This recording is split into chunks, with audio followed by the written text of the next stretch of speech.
wá a mọ̀ pé ojú ayé lẹ̀ ń ṣe gbogbo ohun tẹ̀ ń ṣe yẹn ojú ayé ni fẹ́fẹ́ rí ti tẹ̀ ń ṣe ojú ayé ni a fi ọ̀yàyà bó ṣe burúkú mọ́lẹ̀ níyín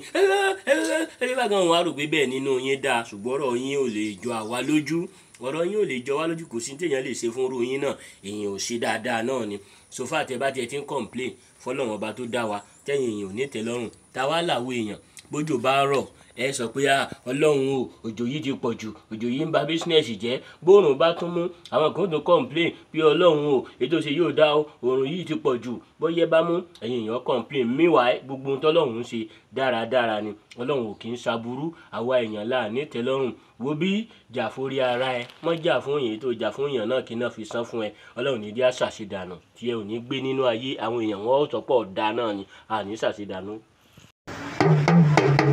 Alore TV Alore TV nílé ní lóko ni